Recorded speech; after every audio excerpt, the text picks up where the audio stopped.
Field marshal हैं, CDF chief of defence forces, वो Iran में मौजूद हैं। तेहरान में उन्होंने लैंडिंग की है। Abbas Araghchi foreign minister of Iran ने उनका वेलकम किया है। और दूसरी जानिब शहबाज शरीफ पाकिस्तान के प्राइम मिनिस्टर सऊदी अरेबिया में मौजूद है।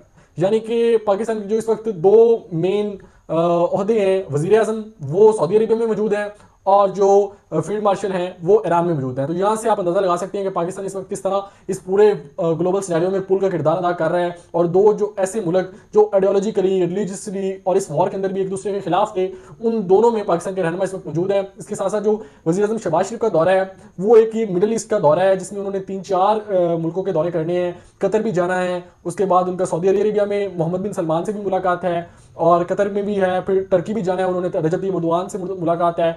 और दूसरी जानिब जो आइंदा आने वाला हफ्ता है, हफ्ता इतवार या फिर अगले हफ्ते के आगाज़ में अमेरिकन और ईरानी डेलीगेशन भी दोबारा पाकिस्तान आने का काफ़ी ज़्यादा इम्कान रोशन हो रहे हैं। क्योंकि आज भी जेडी वेंस ने खुताब किया एक फोरम से, तो वहाँ पर उनका कहना था कि जो हमारे पहले मुज़ाकरात हैं वो नाकाम नहीं हुए और उम्मीद की जा रही है कि आइंदा आने वाले दिनों में दोबारा मुज़ाकरात होंगे। इसके साथ साथ डोनाल्ड ट्रंप भी बार बार इसका इजहार कर रहे हैं कि वो इस्लामाबाद जाएंगे, क्योंकि एक अमेरिकन सहाफ़ी का भी बयान आया जिसके मुताबिक वो कह रही हैं कि मैं अमेरिका से वापस, पाकिस्तान की मेरी फ़्लाइट थी, तो मैंने डोनाल्ड ट्रंप को कॉल करके पूछा कि क्या मैं वापस आ जाऊँ, कोई अब दोबारा इस्लामाबाद में मुज़ाकरात तो नहीं होने। तो डोनाल्ड ट्रंप ने कहा कि नहीं, इस्लामाबाद में मुज़ाकरात नहीं होने, आप वापस आ जाए। ठीक उसके 37 मिनट के बाद मुझे दोबारा कॉल रिसीव हुई और कहा कि आप वहीं पे रुकें, आइंदा आने वाले दिनों में मुज़ाकरात दोबारा इस्लामाबाद में होने जा रहे हैं। डोनाल्ड ट्रंप ने एक स्टेटमेंट भी दी कि हम इस्लामाबाद के अलावा किसी और मुल्क से अगर मुज़ाकरात क्यों करें जिसका इस जंग से कोई ताल्लुक ही नहीं है।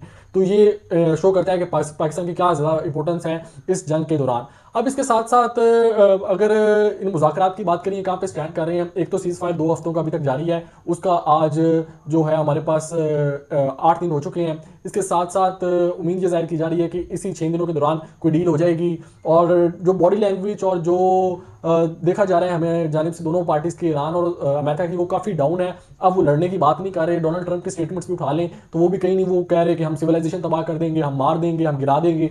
इसी तरह ईरान भी अब काफ़ी कंट्रोल्ड चीज़ों को लेकर चल रहा है, क्योंकि जिस तरह ब्लॉकेड का स्टेप लिया गया डोनाल्ड ट्रंप की जानिब से, तो उस पर ईरान की जानिब से हमले नहीं किए गए।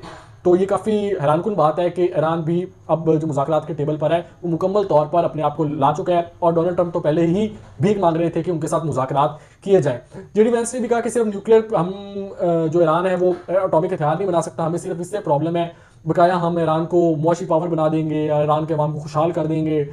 तो यकीनी तौर पर है ईरान की जो इकोनॉमिक कंडीशन है वो बहुत ज़्यादा बेहतर होगी। और उसके अलावा जो ईरान में ऐसे प्लेसेस हैं जहाँ पर टूरिज्म का आगाज़ होगा, तो ईरान एक ऐसी इकोनॉमिक एक्टिविटी बन जाएगा कि जो बहुत जल्दी रिकवर कर जाएगा जो ये इनके जो जंग में नुकसानात हुए हैं। और यही सबसे बड़ा खतरा